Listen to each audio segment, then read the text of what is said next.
Negotiations on implementing phase 2 of the ceasefire deal between Israel and Hamas are expected to take place in the coming days. Israeli Prime Minister Benjamin Netanyahu is in the US to meet President Donald Trump and Special Envoy Steve Witkoff. He says he won't send a delegation to the talks until he returns. Well, 16 days after the start of Stage 1, the deadline for Stage 2 negotiations is set for Monday, February the 3rd.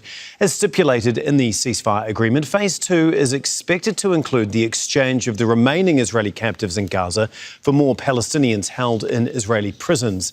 Israeli forces are due to completely withdraw from Gaza as part of their commitment to de-escalate. And a permanent ceasefire will be established, signalling a long-term effort to halt the war.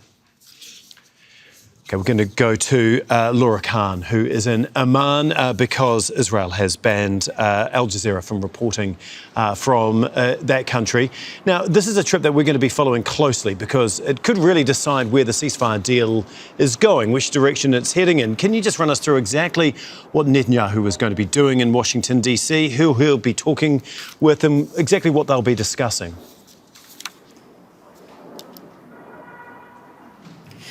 Well, it's all going to kickstart today. Essentially, we're in day 16 of phase 1 of the framework of the negotiations. And this is a deadline for negotiations for the second phase to begin. So Benjamin Netanyahu, the Israeli Prime Minister, is in Washington, D.C. And today he will meet with Steve Witkoff. He is the envoy from the Middle East. Now, Steve Witkoff, he's just come back from Israel, where he's been speaking to Netanyahu already alongside other Israeli officials.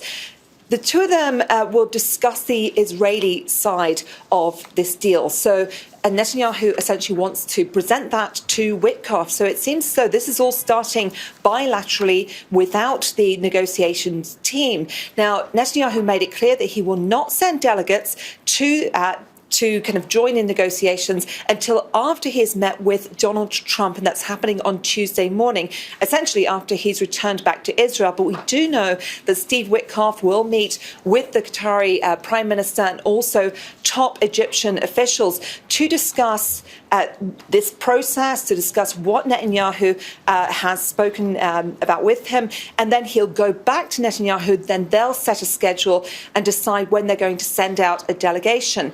But I can tell you on the domestic front, Netanyahu is under a huge amount of pressure to get this done from the captives' families' side, and also the many protesters who turned out in Tel Aviv on Saturday evening, essentially saying they don't trust Netanyahu to continue on to the second phase. And they're saying that's because he's under a huge amount of pressure from the far right in his coalition, specifically Bezalel Smotrich, the finance minister, who said that he's a very powerful member of the Knesset, but he said he wants to see this war continue against Hamas in Gaza. And as I said, he is a powerful member of that coalition. So there's this kind of dual front of pressure. So we'll also have to see how Donald Trump takes it. He's been taking much of the credit for this ceasefire deal, and he's already said he wants to end the wars in the Middle East. So we'll have to see whether there will be that pressure front from the US as well.